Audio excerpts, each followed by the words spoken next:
Okay, welcome back to Corner Cupboard, and now we're going to show you how to ply yarn. Plying yarn simply means you're putting two strands of yarn together.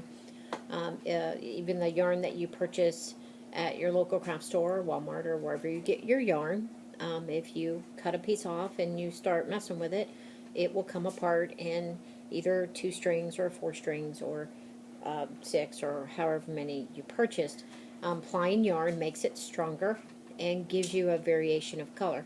Now, I do have my basket of scraps that have been left over from Mom's weaving. She didn't have enough, or it was a piece where I've plied and there wasn't enough to make the turn on the knitting adder. So don't throw these scraps away, because you can spin this into some really wild colored yarn, and it does really good in an oddball project, especially like these. See these little tiny pieces? These are from second cuttings off the sheet.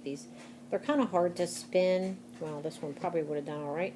But these little bobs of wool that you just can't seem to get in your yarn, don't toss them out. Save them and put them in your scrap bucket for later. We'll turn this into a yarn, and you can see that on our Facebook page at Corner Cupboard. But for this video, we are going to show you how to ply 2 different colors of yarn. Now, I've already spun these up. I just got done with them. And these are both Lincoln wool. This is Lincoln white yearling, and this is Lincoln colored yearling.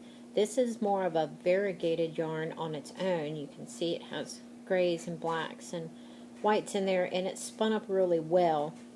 So we're going to blend that with this white and make the marble yarn that we make, and this is going to be a very interesting twist. So basically we're going to do the same thing as in the spinning video, and we still have the leader string on here. Again, if you're more experienced, you may not need a leader string. If you're new at it, you may want to have this because it does help anchor. So you take your 2 ends and put this in here and fold it over just a bit, because you want to have a little bit of space. Now here again, if you have not seen the spinning video, then you can go back to that. You can watch it on my channel or on Facebook. Either way, we are doing this on the Thrifty Fox spinning wheel. I do recommend that you spin your wheel barefoot or in a sock foot. Your shoe will stop you from feeling the pedal. So blend this here. Turn your wheel a couple times clockwise to give you your beginning start. This is going to be a little bulky at the front, but you can already see how that's going to look. So we're going to move this back just a bit. Now we're going to give the wheel a beginning turn, and then we're going to pedal from there. And then we want to let the yarn twist. Here, see it? Now see, isn't that pretty? This is the end result. This is plying 2 different colors together to give you a 2-ply yarn. So then we're going to go ahead and wrap this on the spindle, like so. Bring it here, and then we're going to begin letting this twist again.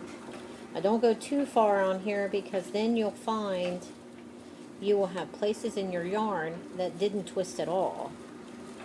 And if you are planning in the future at any point selling this yarn, you're going to want to make sure that your plying is pretty even.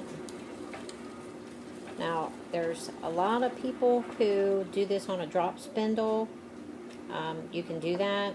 I'll do that in another video. Now, here is the problem with doing it on this.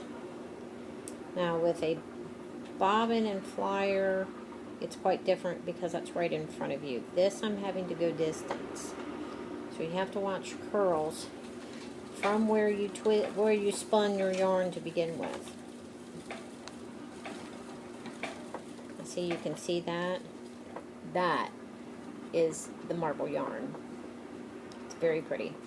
So that's pretty much it. When you get to the end, just end it like any other spinning job that you're doing, and then you want to either put it into a ball, or you can put it to your knitting natter, and that I'll show you as well.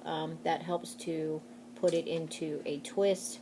There is a washing method to it. I'll show you that. I learned that from Laura Reddington and Namaste Farms, which works great, and I'm going to share that because she shared it with us, so I'm going to share it with you. So thanks again. Make sure you follow the channel. You can find us on Facebook at Corner Cupboard, and have a good one.